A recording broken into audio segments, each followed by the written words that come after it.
నమస్కారం public vision వార్తలకు స్వాగతం నా పేరు కృష్ణకుమార్ వార్తల్లో ముందుగా హెడ్లైన్స్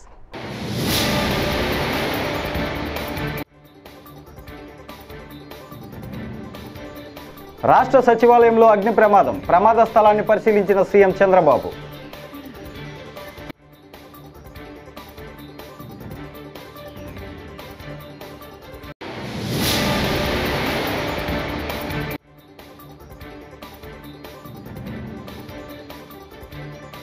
జగన్ ఆస్తులు కాజేసిన మేనమామగా చరిత్రలో నిలిచిపోతారు వైఎస్ షర్మిల వ్యాఖ్యలు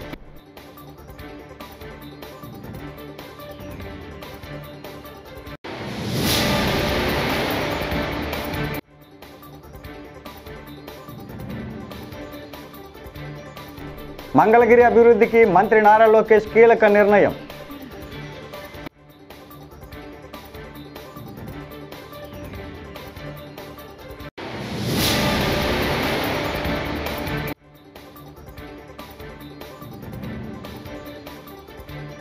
ప్రభుత్వమే అంజలిని పొట్టన పెట్టుకుంది MLC వరదు Kalyani fire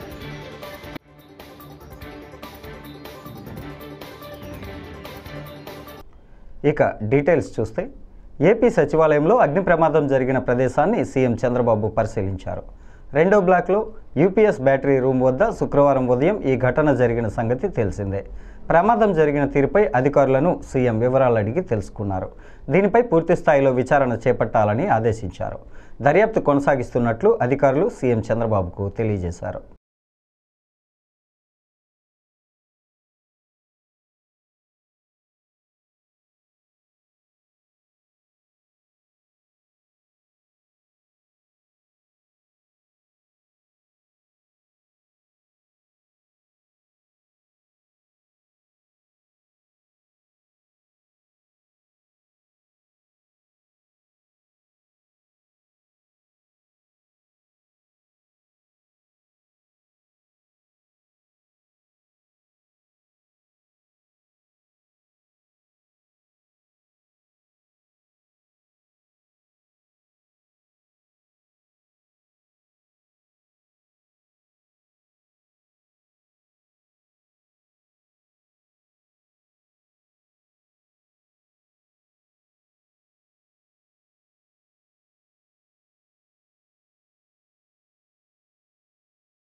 Saraswati power షేర్ల ఎంఓయూపై వైకాపా అధ్యక్షుడి జగన్ స్వయంగా సంతకం చేశారని ఏపీ కాంగ్రెస్ అధ్యక్షురాలు వైఎస్ షర్మిల అన్నారు. ఇప్పటి వరకు ఒక్క ఆస్తి కూడా జగన్ తనకు ఇవ్వలేదని చెప్పారు. విజయమ్మకు సరస్వతి పవర్ షేర్లను జగన్ గిఫ్ట్ డీడ్ కింద ఇచ్చారు. ఇచ్చిన షేర్లు మళ్ళీ తనకే కావాలని ఆయన కోర్టుకు వెళ్లారు. స్వయంగా తల్లినే జగన్ మోసం చేస్తున్నారు. తల్లిపై కేసు వేసిన కుమారుడిగా మేనల్లుడు మేనకోడలి ఆస్తులు కాజేసిన మేనమామగా ఆయన చరిత్రలో మిగిలిపోతారు అని షర్మిల అన్నారు. జగన్మోహన్ రెడ్డి గారు స్వయంగా ఎంఓయూలో సంతకం పెట్టారు. తన చెల్లెలికి అంటే నా బిడ్డలకి ఈ ఆస్తులు అన్నట్లుగా సంతకం పెట్టారు. ఇంతవరకు కూడా ఒక్క ఆస్తి కూడా నా చేతుల్లో పెట్టలేదు. సరస్వతి సిమెంట్కు సంబంధించి ఎంఓయూలో అది నా భాగానికి వచ్చింది కాబట్టి దాన్ని జగన్మోహన్ రెడ్డి గారు గిఫ్ట్ డీడ్ చేశాడు విజయమ్మ గారికి, నాకు కాదు. గిఫ్ట్ ఇచ్చేశాక షేర్స్ ని ఇప్పుడు జగన్మోహన్ రెడ్డి గారు తల్లి మీదనే కేసు వేసి ఇచ్చిన షేర్లని నాకు మళ్ళీ వెనక్కి కావాలి అని అడుగుతున్నారు. ఇది జగన్మోహన్ రెడ్డి గారు ఆయన తల్లికి చేస్తున్న మోసం. జగన్మోహన్ రెడ్డి గారు నన్ను ఎఫెక్ట్ చేసే స్థాయి దాటిపోయారు. నన్ను Jagan Reddy does not effect me anymore. నాకు ఆస్తులు ఇస్తాడా ఇవ్వడా అన్నది ఐ డోంట్ కేర్.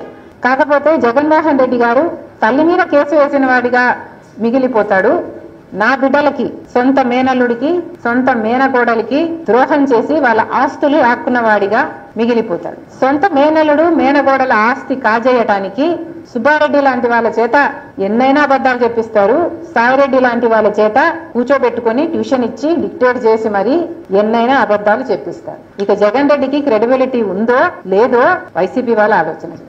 రాజమహేంద్రవరంలో ఆత్మహత్యయత్నం చేసిన ఫార్మసీ విద్యార్థిని నాగాంజలి 12 రోజుల తర్వాత దుర్మరణానికి ప్రభుత్వమే కారణమని ఎమ్మెల్సీ వైఎస్ఆర్సీపీ మహిళా విభాగం రాష్ట్ర అధ్యక్షురాలు వరదు కళ్యాణి ధ్వజమెత్తారు. ఈ కేసులో ప్రధాన నిందితుడైన దీపక్ ఏజీఎంగా ఉన్న ఆసుపత్రిలోనే అంజలికి చికిత్స చేయొద్దని వేరే ఆసుపత్రికి తరలించాలని కోరిన ఆమె తల్లిదండ్రులు కూడా అభ్యంతరం చెప్పినా ప్రభుత్వం పట్టించుకోలేదని చివరికి 12 రోజుల్లో ప్రభుత్వం నుంచి ఎవరూ కనీసం పరామర్శించలేదని మండిపడ్డారు. ప్రభుత్వం ఎటువంటి స్పందన కూడా లేని పరిస్థితి మనం చూసాము. అడుగడుగున నిర్లక్ష్యం, ప్రభుత్వం తాలూకా ఉదాసీనత ఈ విషయంలో మనకు క్లియర్గా కనిపిస్తూ ఉంది. ఎంత దారుణం అంటే ఒక ఆడపిల్ల ఆ ఏజిఎం దీపక్ వలన అతని వేధింపుల వలన ఆత్మహత్య చేసుకున్నాను అని చెప్పి సూసైడ్ నోట్లో క్లియర్గా రాసినా కూడా అదే కిమ్స్ హాస్పిటల్లో ఈమెకి ఈ 12 రోజులుగా వైద్యం చేయడం అంటే ఆమెకి ఎక్కడ సరైన వైద్యం అందుతుంది అని నేను అడుగుతూ ఉన్నాను. ఎందుకంటే ఏజిఎం దీపక్ అనే వ్యక్తి అదే కిమ్స్ హాస్పిటల్లో పనిచేస్తూ ఉన్నాడు. అదే కిమ్స్ హాస్పిటల్లో ఈమె సూసైడ్ చేసుకుంది. ఇంకా ఆమెకి న్యాయం ఎక్కడ జరుగుతుంది? ఇన్ని రోజులైనా 12 రోజులైంది. 23వ తేదీ ఆమె ఆత్మహత్య చేసుకుంది. ఈరోజు ఆవిడ చనిపోవడం జరిగింది. ఇన్ని రోజులైనా ముఖ్యమంత్రి గారు కానీ, డిప్యూటీ సీఎం గారు కానీ, అలాగే హోమ్ మినిస్టర్ గారు కానీ, ఒక మహిళ అయ్యుండి కూడా హోమ్ మినిస్టర్ గారు కానీ కనీసం ఈ విషయం మీద స్పందించారా? మెరుగైన వైద్యం అందుతుందా లేదా కనీసం కనుక్కున్నారా?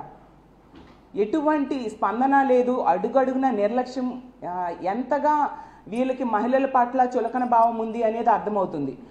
ముఖ్యమంత్రి గారు చంద్రబాబు నాయుడు గారు ఆడపిల్లలకి ఈ రాష్ట్రంలో కనుక ఎవరైనా అన్యాయం చేస్తే అదే వాళ్ళకి ఆఖరి రోజు అంటూ మాట్లాడుతూ ఉన్నారు. మరి ఈ ఫార్మసీ విద్యార్థి విషయంలో ఏం చేశారు ముఖ్యమంత్రి గారు? మీరు పక్కనే పోలవరం సందర్శించడానికి వెళ్ళారు ఈ 12 రోజుల్లో.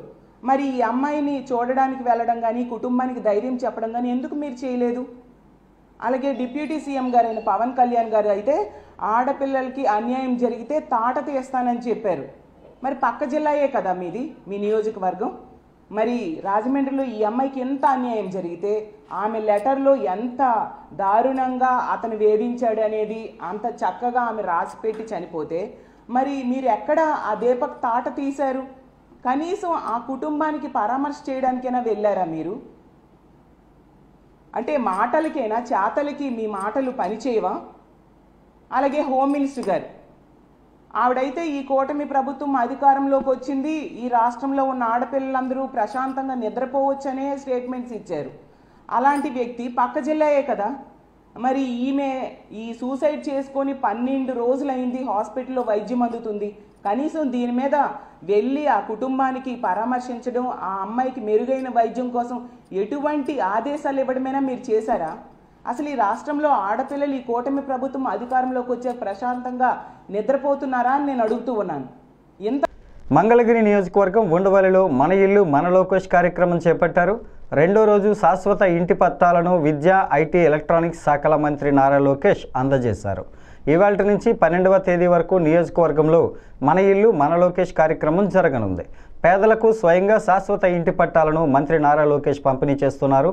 ఎర్రబాలెం గ్రామానికి చెందిన 248 మందికి శాశ్వత ఇంటి పట్టాలను పంపిణీ చేశారు. జీవితంలో మనం తీసుకున్న కొన్ని నిర్ణయాలు మన్నే మార్చేస్తుంది. 2019లో నేను ఒక నిర్ణయం తీసుకున్నాను. నాకు పరిచయం లేని నియోజకవర్గంలో పోటీ చేయాలని. ఆ నియోజకవర్గం పేరే మంగళగిరి. ఆనాడు అతి తక్కువ సమయం ఉన్నందుక నేనేంటో మీకు అర్థం లేదు, మీ సమస్యలు ఏంటో నేను తెలుసుకోలేకపోయా. నేను వచ్చిన 20 రోజులకి ఎన్నికలు అయిపోయినాయి. 5300 ఓట్లతో ఆనాడు నేను ఓడిపోయా. ఓడిపోయిన రోజు బాధ కలిగింది. రెండో రోజు నుంచి ఆ బాధ, ఆవేదన నాలో కసి పెంచింది. ఇంకా కష్టపడాలి, మంగళగిరి ప్రజల మనసు గెలుచుకోవాలి. ఏ మెజార్టీ అయితే ఓడిపోయానో దాని పక్కన ఒక 0 పెట్టుకుని గెలవాలి ఆ లక్ష్యంతో ఓడిపోయిన మరుసటి రోజు నుంచి నేను మీకోసం పనిచేశా. తెలుగుదేశం పార్టీ నాయకత్వంతో దాదాపు 26 సంక్షేమ అభివృద్ధి కార్యక్రమాలు మంగళగిరి ప్రజల కోసం మేము చేస్తాం జరిగింది. మీకు ఆరోగ్యం బాగాలేకపోతే ఎన్టీఆర్ సంజీవిని పేరుతో మంగళగిరిలో ఒక క్లినిక్, తాడేపల్లిలో క్లినిక్, దుగ్గిరాలకు ఒక మొబైల్ క్లినిక్ పెట్టి ఉచితంగా చికిత్స కాదు మందులు కూడా ఈ రోజు కూడా మేము ఇస్తున్నాం. ఎక్కడన్నా నీటి సమస్య ఉంటే వాటర్ ట్యాంకర్లు పెట్టి నీళ్లు తోలాం. పిల్లలకి బాగా చదువుకున్నారు, ఉద్యోగాలు ఉపాధి కావాలంటే వాళ్ళకి స్కిల్ డెవలప్మెంట్ కూడా ఆనాడు మేము చేసాం. ఇంకా ఇంట్లో పెళ్లి జరిగితే నేను రాలేకపోతే స్వయంగా బట్టలు కూడా పెడతాం జరిగింది. నిరుపేద కుటుంబాలు సొంత కాలుపై నిలబడాలన్న ఆలోచనతో తోపుడు బండ్లు ఇచ్చాం. మహిళలకి ఆర్థిక స్వాతంత్రం రావాలని కుట్టు మెషినే కాదు ట్రైనింగ్ మరి ఇచ్చి కుట్టు మెషిన్ అందజేసి ఈ రోజు వాళ్ళ పని కూడా మేము కల్పిస్తున్నాం. కోవిడ్ వస్తే ప్రభుత్వం అని మర్చిపోయింది కానీ ఆనాడు నేను మర్చిపోలేదు. ఆక్సిజన్ గాని, మందులు గాని అమెరికా డాక్టర్ల ద్వారా ఆన్లైన్ లో చికిత్స కూడా అందజేశాం, అవసరమైన మందులు ఇచ్చాం. ఇట్లా 26 సంక్షేమ అభివృద్ధి కార్యక్రమాలు మంగళగిరి ప్రజలకి నేను చేశాను. అది మీరు చూసి మొన్న జరిగిన ఎన్నికల్లో అందరికి దిమ్మ తిరిగే విధంగా 91,000 మెజార్టీ నన్ను గెలిపించి మీరు నన్ను శాసనసభకు పంపించారు. కాకినాడ జిల్లా గొల్లప్రోలు మండలంలో ఎమ్మెల్సీ నాగబాబు పర్యటించారు. ఈ సందర్భంగా అర్బన్ ప్రాథమిక ఆరోగ్య కేంద్రం అన్నా క్యాంటీన్ను ప్రారంభించారు. ఆయన వెంట కూటమి నేతలు అధిక సంఖ్యలో పాల్గొన్నారు.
సినీ నటులు నందమూరి బాలకృష్ణ, మీనాక్షి చౌదరి హైదరాబాద్లోని కూకట్పల్లిలో సందడి చేశారు.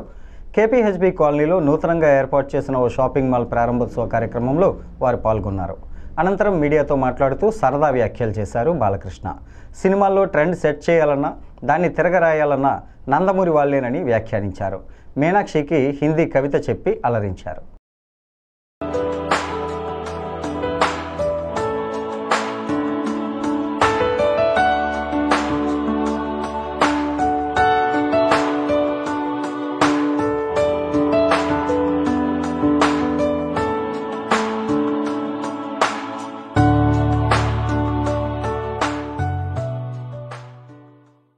నాటి సినిమా డైలాగ్ ఉంది ఏంటంటే, నేను కత్తులతో కాదురా కంటి చూపుతో చంపేస్తానని.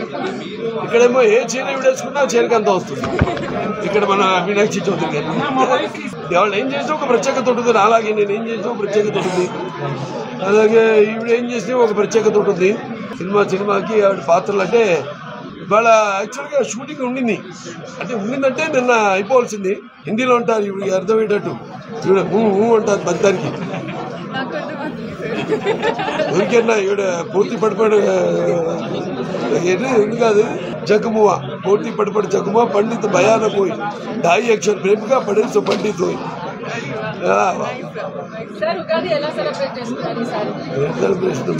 పచ్చడి చేశారు ఇంట్లో. అబ్బాయిలు కాకుండా తెలుగు జనంగా ఒక ప్రత్యేకత ఉంది.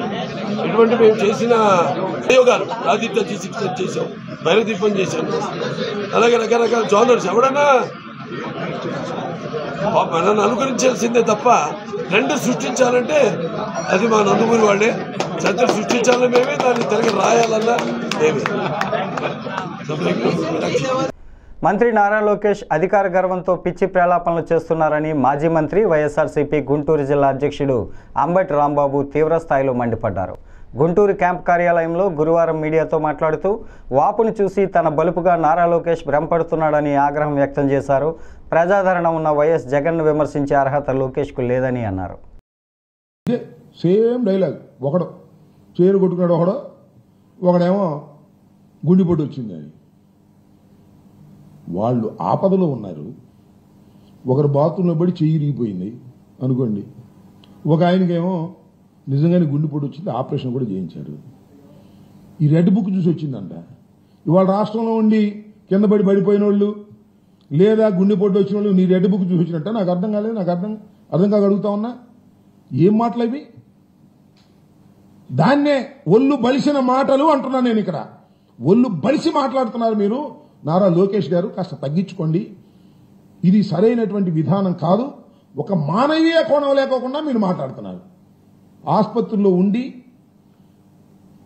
గుండెపోటు వచ్చి ఎవరికైనా వస్తుంది. రేపు నీకు వస్తుంది, ఎల్లుండి నాకు వస్తుంది. ఎవరు చెప్తాడు గుండెపోటు? దానికి నువ్వు బ్రహ్మాండంగా దాన్ని కూడా ఒక అమానవీయ కోణంలో మాట్లాడేటటువంటి ప్రయత్నం చేస్తున్నావంటే నీకు ఎంతగా కళ్ళు నెత్తికెచ్చాయో నాకు అర్థం కావడంలా. అధికారం శాశ్వతం కాదు. నేను 89లో శాసనసభ్యుడిగా ఎన్నికయ్యా. ఇన్నిసార్లు ఓడిపోయాం, ఎన్నిసార్లు గెలిచాం. అధికారం చూశాం, అధికారం లేని సమయం చూశాం. కానీ నువ్వు మాత్రం అధికారాన్ని చూసి ఏదో వికటాట్టహాసం చేసేటటువంటి కార్యక్రమాలు దయచేసి చెయ్యవద్దు నారా లోకేష్ గారు అని మనవి చేస్తున్నా. దమ్ముంటే తీసుకురా స్వామి, మంచి మంచి కంపెనీలు తీసుకురా. దావోసెలు తీసుకురా అంటే దావోసెల్లి ఉట్టి చేలుతూ వచ్చారు నాన్న బాబు కొడుకులు ఇద్దరును. ఇవాళ జగన్మోహన్ రెడ్డి గారి గురించి మాట్లాడేటువంటి ప్రయత్నం చేస్తున్నారు. ఇంకో మాట అంటున్నాడు జగన్మోహన్ రెడ్డి గారంట, నేను ఎవరితో మాట్లాడ్డంట, కార్యకర్తలు కూడా కలవడంట. అయ్యా, పులివెందుల్లో రాజశేఖర్ గారి కుటుంబం ఓడిపోయిన సందర్భం లేదని మనం చేస్తున్నా. జగన్మోహన్ రెడ్డి గారు కార్యకర్తలతో కలవడట, ఈయన మాత్రం రోజు కార్యకర్తలు కలుస్తాడు. అసలు నేను ఒక మాట చెబుతున్నానయ్యా, అసలు జగన్మోహన్ రెడ్డి గారు రాష్ట్రంలో ఉన్నటువంటి అన్ని ప్రాంతాలకు తిరగటం మొదలెడితే అసలు మీరు సెక్యూరిటీనే కల్పించలేదు. అంత ప్రజాదరణతో ముందుకు వెళ్లేటటువంటి వ్యక్తి జగన్మోహన్ రెడ్డి గారు. మొన్న మిర్చి యార్డుకి వస్తే సెక్యూరిటీ తీశారే మీరు. ఇవాళ చెబుతున్నాడు పవన్ కళ్యాణ్ గారి కన్నా ఎక్కువ సెక్యూరిటీ ఉందంట. మొన్న మిర్చి యార్డు దగ్గరికి మిర్చి రైతుల్ని పరామర్శించడానికి వస్తే పక్కన విత్డ్రా చేసుకున్నారండి సెక్యూరిటీని. జగన్మోహన్ రెడ్డి గారు, నేను మనవి చేస్తున్నా, ఇప్పటికి 10 మాసాలు అయిపోయింది, ఓటమి పాలై మేము. మాకు 11 సీట్లు మాత్రమే వచ్చాయి. ఇది వాస్తవం. అది కనుకొట్టో మాయో ప్రజల నిర్ణయమో అది వేరే విషయం.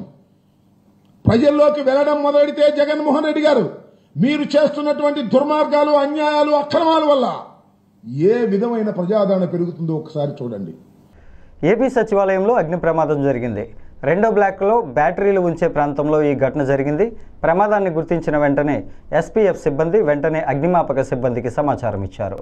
వారు ఘటనా స్థలికి చేరుకొని మంటలను అదుపులోనికి తీసుకొచ్చారు. ఈ ఘటనపై హోంమంత్రి మంత్రి అనిత ఆరా తీశారు. బ్యాటరీలు ఉండే ప్రదేశంలో ప్రమాదం జరిగినట్లు అధికారులు ఆమెకు వివరించారు. ఘటనపై పూర్తిస్థాయి విచారణకు మంత్రి ఆదేశించారు. బ్యాటరీ యూపీఎస్ రూమ్లో ఫైర్ అలారం లేకపోవడంపై అనిత ఆరా తీశారు. సచివాలయంలోని అన్ని బ్లాకులలో ఫైర్ అలారాలను తనిఖీ చేయాలని సూచించారు. బ్యాటరీస్ ఏదైతే ఉంటాయో ఆ రూమ్ లోని ఎర్లీ మార్నింగ్ 6:30 ఆ టైంకి ఫైర్ యాక్సిడెంట్ జరిగింది. ఆ ఫైర్ ఏదైతే స్మోక్ మా ఎస్పీఎఫ్ డిపార్ట్మెంట్ వాళ్ళు స్మోక్ చూసి ఇమీడియట్ గా వాళ్ళు కొంతమంది ఎస్పీఎఫ్ స్టాఫ్ ఇక్కడికి వచ్చి ఆ ఫైర్ కంట్రోల్ చేయడానికి ప్రయత్నం చేస్తూనే ఇమీడియట్ గా ఫైర్ డిపార్ట్మెంట్ వాళ్ళకి చెప్పడం, with in 3 minutes fire department వాళ్ళు కూడా ఇక్కడికి రావటం. వాళ్ళు వచ్చిన తర్వాత విత్ ఇన్ 5 minutes లో ఓవరాల్ గా చెప్పాలంటే ఒక 8 to 10 minutes మధ్యలో ఫైర్ అంతటిని కూడా కంట్రోల్ చేయడం జరిగింది. ఫర్దర్ గా విత్ ఇన్ 5 minutes లో ఓవరాల్ గా చెప్పాలంటే ఒక 8 to 10 minutes మధ్యలో ఫైర్ అంతటిని కూడా కంట్రోల్ చేయడం జరిగింది. ఫర్దర్ గా పెద్ద ప్రమాదమే తప్పింది అని అనుకోవాలి. ఎందుకంటే అక్కడ నుంచి కొంత స్మోక్ కూడా పైన ఉన్న ఫ్లోర్ లోకి కూడా వెళ్ళటం, అక్కడ కొన్ని ఏసీలు పాట్ అవ్వడం, అదేవిధంగా బ్యాటరీలన్నీ కూడా కొంచెం ధ్వంసం అవడం కూడా జరిగినాయి. అవన్నీ కూడా ఫైర్ లో కొంచెం కాలిన దాఖలాలు కూడా కనిపిస్తున్నాయి. ఇమీడియట్ గా మొత్తం డిపార్ట్మెంట్ వాళ్ళు, జిఏడి వాళ్ళు, అదేవిధంగా సిఆర్డీఏ వాళ్ళు అందరూ కూడా ఇక్కడికి వచ్చి దాని మీద ఏం జరిగిందని ప్రిలిమినరీ రిపోర్ట్ కూడా ఈరోజు షార్ట్ సర్క్యూట్ వల్ల జరిగిందని ప్రిలిమినరీ రిపోర్ట్ కూడా ఇవ్వడం జరిగింది.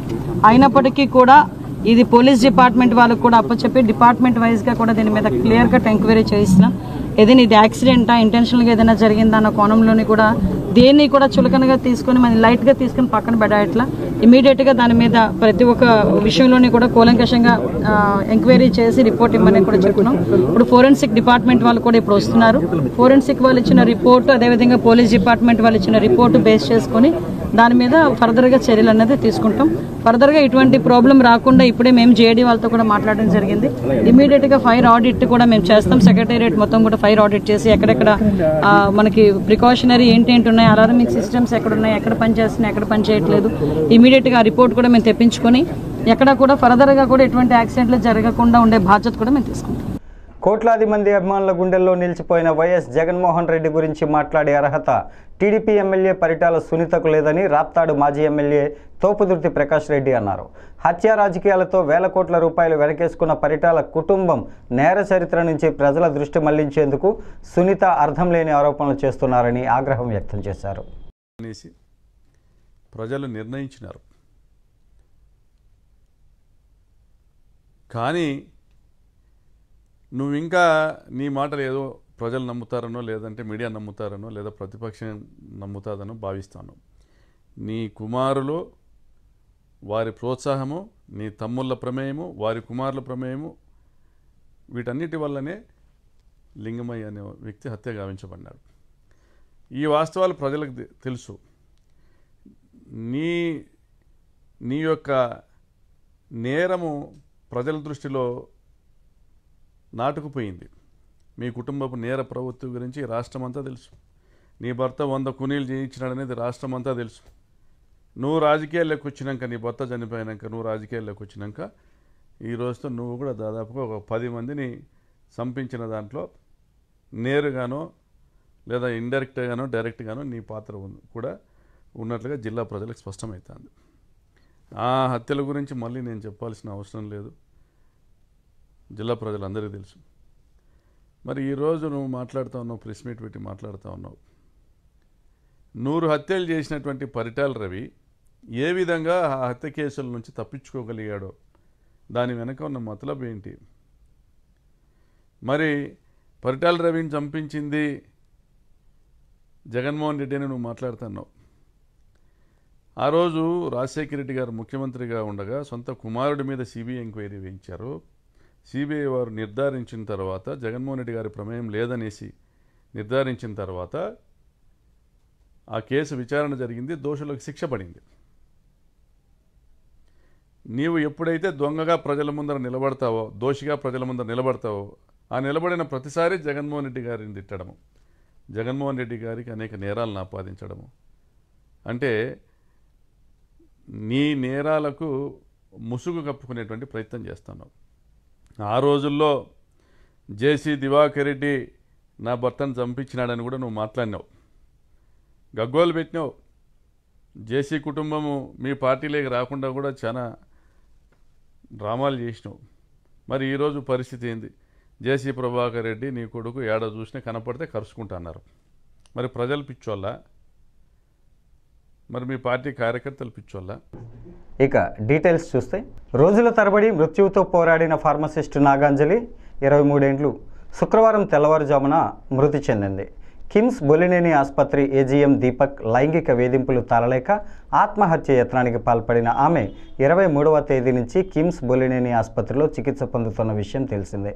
నాగాంజలి మృతదేహాన్ని రాజమండ్రి ప్రభుత్వ ఆసుపత్రికి తరలించారు. అక్కడ శాంతి భద్రతలకు విఘాతం కలగకుండా డీఎస్పీ కె రమేష్ బాబు ఆధ్వర్యంలో భారీగా పోలీస్ బందోబస్తు ఏర్పాటు చేశారు. సిటీ ఎమ్మెల్యే ఆదిరెడ్డి శ్రీనివాస్, మాజీ MP Margani Bharatram, Janasena city in charge Anusri Satyanarayana, Periki సంక్షేమ సంఘం ఉభయ గోదావరి జిల్లాల అధ్యక్షుడు వనపర్తి బద్రీనారాయణ తదితరులు అంజలి కుటుంబ సభ్యులను పరామర్శించారు. జరిగిన ఘటన చాలా దారుణమని, ఆమె కుటుంబానికి న్యాయం జరిగే వరకు అండగా నిలబడతామన్నారు. ఎమ్మెల్యే ఆదిరెడ్డి వాసు తమ భవానీ చారిటబుల్ ట్రస్ట్ ద్వారా 2 లక్షల ఆర్థిక సహాయం ప్రకటించడంతో పాటు ప్రభుత్వం ద్వారా ఆర్థిక సాయం అందేలా చర్యలు తీసుకుంటామని భరోసా ఇచ్చారు.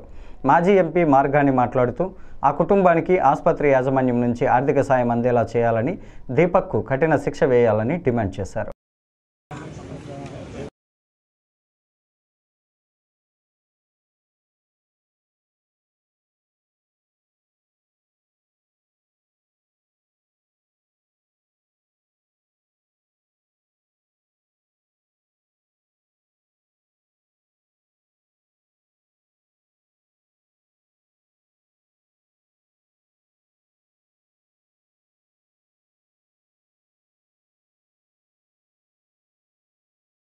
ప్రభుత్వం న్యాయం చేస్తుందని మేము కోరుకుంటున్నామండి. మా పాపకే న్యాయం జరగాల, అతన్ని కఠినంగా శిక్షించాల, ఉరిశిక్ష వేయాల, అది మాకు కావాల్సింది. ఎక్కడికి వెళ్ళినా ఏదీ లేదండి, జగన్ గారు కూడా ఇదే, ఇంకా ఇంతకంటే ఎక్కువ ఉంది.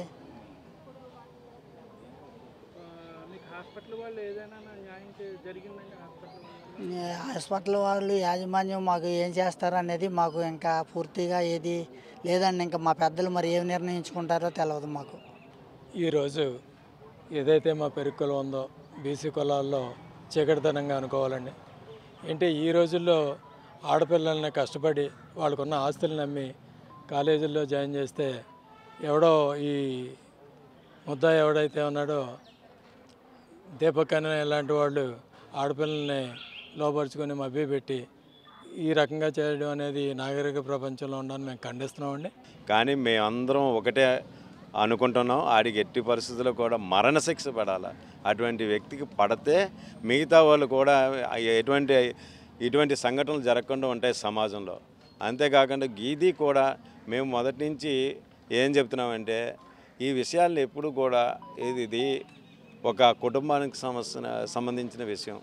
ప్రజల కోసం ఏదైనా చేయొచ్చు రాజకీయ పార్టీలు, కానీ వాళ్ళు ఉన్న పరిస్థితిని బట్టి ప్రతి రాజకీయ పార్టీలు ఇది రాజకీయంగా వాడుకోకుండా వాళ్ళకున్న పరిస్థితిని బట్టి సహాయం చేస్తే మేము మంచిదని మేము మనస్ఫూర్తిగా కోరుకుంటున్నాం. అదేవిధంగా గవర్నమెంట్ నుంచి కూడా ఏదో రకంగా వాళ్ళకి సహాయం చేస్తారని ఆశిస్తున్నాం. ఇంటిమేషన్ మాకు 2 గంటలకి తెల్లవారుజాము 2 గంటలకు మాకు ఇంటిమేషన్ వచ్చిందండి. హాస్పిటల్లో అమ్మాయికి కాలం చేశారని. ఆ ఇంటిమేషన్ మేరకు మేము ఎఫ్ఐఆర్ని ఆల్టర్ చేసుకున్నాం. 306 డిబేట్మెంట్ టు కమిట్ సూసైడ్ కింద ఆల్టర్ చేసుకుని అమ్మాయిని కిమ్స్ నుంచి జీజీహెచ్కి ట్రాన్స్ఫర్ అమ్మాయిని తీసుకురావడం జరిగింది. ఇక్కడ పెద్దల సమక్షంలో ఈ వార్తలు ఇంతటితో సమాప్తం. నమస్కారం.